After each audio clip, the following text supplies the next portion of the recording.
ଜଗନ୍ନାଥ ଆଜିକାର ସୁସମ୍ବାଦ। ରଞ୍ଜାଘର କୁକୁର ମନ୍ତ୍ରୀ ଗୁହାଳର ଛୁଆ ଦେଇଛି। ଯଦି ଦେଇଛି ତା ଭିତରେ ରଜାଘର କୁକୁର ମନ୍ତ୍ରୀ ଗୁହାଳର କିନ୍ତୁ ଛୁଆ ଦେଇଛି। ଯଦି ଦେଇଛି ମନ୍ତ୍ରୀ ଆସିକି ତା ପୁଅକୁ କହିଲା, ମନ୍ତ୍ରୀ କହିଲା ତା ପୁଅକୁ, କହିଲା ଆରେ ବାପା କ'ଣ କରିବା କହିଲେ? କହିଲା କ'ଣ ହେଇଛି ଲୋ ବାପା?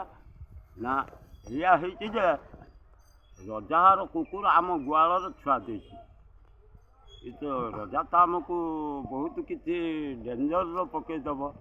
ତାଙ୍କ କୁକୁର ରଜାଘର କୁକୁର ମୋ ଗୁହାଳର ଛୁଆ ଦେଇଛି। ଚାଲିଲା କହିଦେଇ ଆସିବୁ।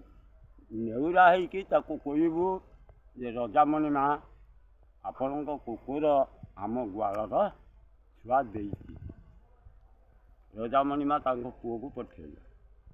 ମନ୍ତ୍ରୀ କହିଥିଲା, ମନ୍ତ୍ରୀ ପୁଅ ଯାଇକି ତାଙ୍କୁ କହିଥିଲା। କିନ୍ତୁ ମନ୍ତ୍ରୀ କହିଲା କ'ଣ ପ୍ରଥମେ ଯେ ଆମ ଗୁହାଳର ତାଙ୍କ କୁକୁର ଛୁଆ ଦେଇଛି। ତା ପୁଅକୁ କହିଲା। ମନ୍ତ୍ରୀ ପୁଅ ଯାଇକି ରଜାଘର କତିରେ କିଏ କହିଲା? ରଜା ପାଖର। ରଜା ତା ପୁଅକୁ ପଠେଇଲା। କହିଲା ଆରେ ଜାଣି ଆମ କୁକୁର ଯାଇକି ମନ୍ତ୍ରୀର ଗୁହାଳର ଛୁଆ ଦେଇଛି, ତୁ ଦେଖି ଆସିବୁ।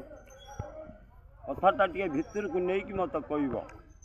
ଆଚ୍ଛା, ରଜା ତାର କ'ଣ କଲା? ତା ପୁଅକୁ ପଠେଇଦେଲା। ତା ପୁଅ ତାର ଚାଲିଗଲା। ଯାଇକି ଦେଖିଲା କ'ଣ ଯେ ହଁ, କିନ୍ତୁ ତାଙ୍କ କୁକୁର କିନ୍ତୁ ରଜା ମନ୍ତ୍ରୀ ଘର ଗୁହାଳର ଛୁଆ ଦେଇଛି। ସିଏ ତାର ଯାଇକି ଦେଖିକି ଚାଲି ଆସିଲା। କହିଲା ହଁ ଲୋ ବାପା। ନା ରଜା ପୁଅ ଗଲା ଯାଇକି ଦେଖି ଆସିଲା। ଦେଖିକି ଆସିକି ତା ବାପା କତିରେ ପହଞ୍ଚିଲା। କହିଲା ଆରେ କ'ଣ ଦେଖିଲୁ? ନା ବାପା ମୁଁ ଦେଖିନି। ହଁ, ଆମ କୁକୁର ରଜାଘର ଗୁହାଳର 4ଟା ଛୁଆ ଦେଇଛି। ଆଉ କହିଲା ହେଉଛି ସେଇଠୁ ସେ ତାର ଗଲା।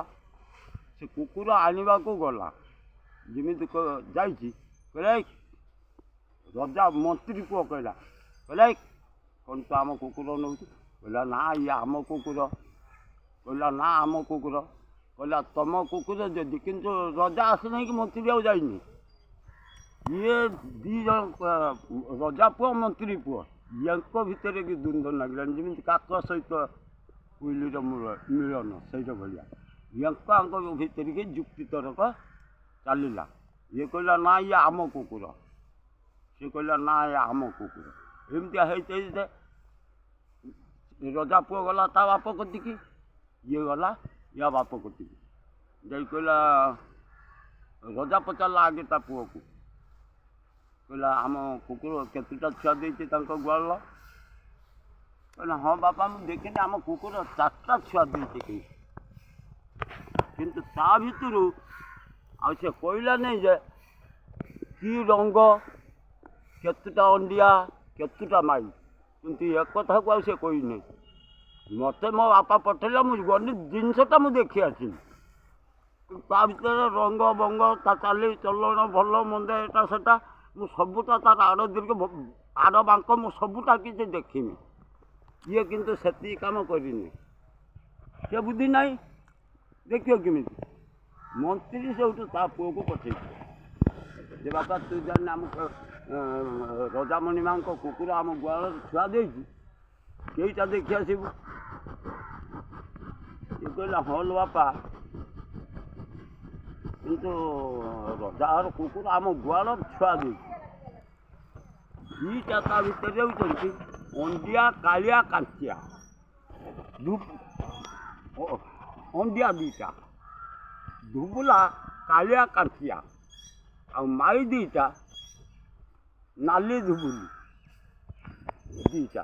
ଇଏ ତାର ଆସିକି ୟା ବାପା କତିରେ କି ଇଏ ଏଇ କଥା କହିଲା। ସେଇଠୁ ସିଏ ତା ବାପା କତିରେ କି ଏଇ କଥା କହିଛି। କହିଲା ହଁ, କିନ୍ତୁ ଆମ କୁକୁର 4ଟା ଛୁଆ ଦେଇଛି, କିନ୍ତୁ ଦେଖିକି ଯାଇଛି। ଯାଇକି ତା ବାପା କତିରେ କହିଛି। ଇଏ ଆସିକି ୟାର କିନ୍ତୁ ତାର ଆଉ କେତେଟା କ'ଣ ଅଣ୍ଡିଆ ମାଇ ସେକୁ ଦେଖିନି, କି ରଙ୍ଗ ବେରଙ୍ଗ ୟାକୁ କିଛି ଦେଖିନି। କିନ୍ତୁ ମନ୍ତ୍ରୀ ପୁଅ ଯାଇକି ଦେଖିକି ଚାଲି ଆସିଲା। ଆସିଲା ଭିତରେ କି ଚାଲୁ କିଏ ହେଲା ବା କୁକୁର କାହାର ହବ? ରଜାର ହବ କି ମନ୍ତ୍ରୀର ହବ?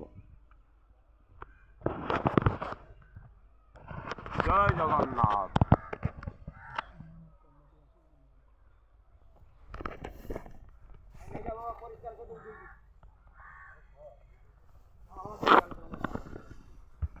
ଜୟ ଜଗନ୍ନାଥ। ଏ ପ୍ରସନ୍ନତା